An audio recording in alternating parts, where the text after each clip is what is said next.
রাত পোহালেই ভারত পাকিস্তান ম্যাচ, যে ম্যাচটা ঘিরে সবসময় বাড়তি আগ্রহ কিংবা উদ্দীপনা থাকে পুরো ক্রিকেট বিশ্বে, ক্রিকেট ভক্তদের মাঝে। শুধু ভারত পাকিস্তান নয়, বাংলাদেশ কিংবা আরও যে অন্যান্য দেশ রয়েছে তাদের মধ্যেও সেই উত্তাপটা ছড়িয়ে পড়ে, এবং সেই উত্তাপটা আমরা টের পাচ্ছি শ্রীলঙ্কায় কলম্বোর আর প্রামাদাসা স্টেডিয়ামে, যেখানে ভারত পাকিস্তান ম্যাচটি অনুষ্ঠিত হবে। এবং আমার ঠিক পেছনেই নিশ্চয়ই দেখতে পাচ্ছেন যে ভারত এবং পাকিস্তানের দর্শকরা ইতিমধ্যেই, ম্যাচ কিন্তু আগামীকাল, কিন্তু তার আগের দিনই তারা চলে এসেছেন।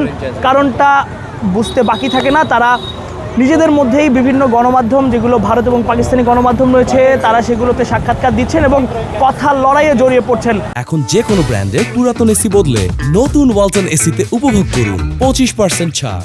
আমরা দেখেছি কখনো ভারত পাকিস্তান দুই দলেরই ভক্তরা একে অপরের সঙ্গে কথা লড়াইয়ে যুক্ত হচ্ছেন, কিংবা ভারতীয় মিডিয়ায় গিয়ে পাকিস্তানের বদনাম করছেন কিংবা পাকিস্তানের সমালোচনা করছেন। একই রকমভাবে পাকিস্তানি মিডিয়াতে পাকিস্তানি দর্শকরা গিয়ে ভারতের সমালোচনা করছেন, এবং যে দুই দলই আসলে চাইছে, দুই দলের ভক্তরাই বলছে তারাই সেরা, তারাই জিতবে, কিন্তু সেই জেতাটা আসলে কারা জিতবে সেটা দেখা যাবে আগামীকাল এই কলম্বোর আর প্রামাদাসা স্টেডিয়ামে। কিন্তু আরেকটা ব্যাপার, যেটা শ্রীলঙ্কায় খেলা হলেও কিন্তু ইতিমধ্যেই এখানে সব টিকিট শেষ হয়ে গেছে। এখানে কলম্বোর আর প্রামাদাসা ক্রিকেট স্টেডিয়ামে প্রায় 35,000 দর্শক একসাথে বসে খেলা দেখতে পারেন।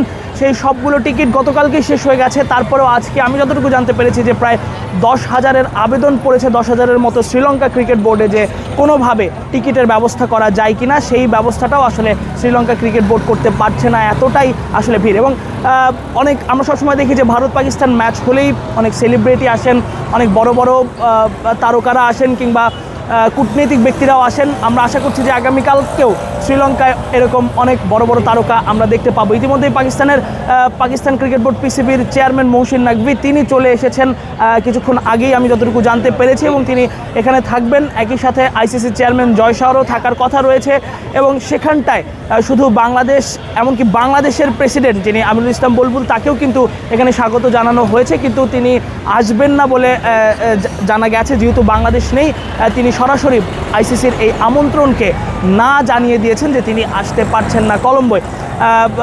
এবং এছাড়া এখানকার আসলে হোটেল ভাড়াও অনেকটা বেড়ে গিয়েছে ভারত পাকিস্তান ম্যাচকে সামনে রেখে। আমরা যখন এখানে এসেছিলাম 12 তারিখে, সেই সময়টায় হোটেল ভাড়া অনেক কম ছিল, কিন্তু যখন থেকেই দর্শক কিংবা যখন থেকেই আসলে দুই দেশের ভক্ত সমর্থকরা জানতে পেরেছে যে ম্যাচটা অনুষ্ঠিত হতে যাচ্ছে, তখন থেকেই কিন্তু তারা এখানে আসলে হোটেলগুলো বুক করা শুরু করেছে, এবং হোটেল ভাড়াও কয়েক গুণ বেড়ে গেছে।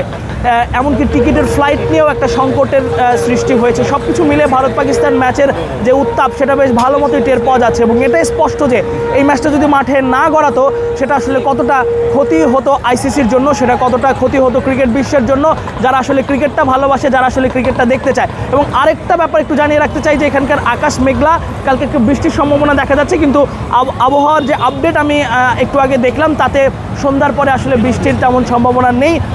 সেই ক্ষেত্রে অনেকটা আশা করা যায় যে এই ম্যাচটা মাঠে গড়াতে যাচ্ছে। এতক্ষণ আমাদের সঙ্গে থাকার জন্য ধন্যবাদ। আমি তাসফিক পলক, কলম্বোর আর প্রামাদাসা ক্রিকেট স্টেডিয়াম থেকে আপাতত বিদায় নিচ্ছি।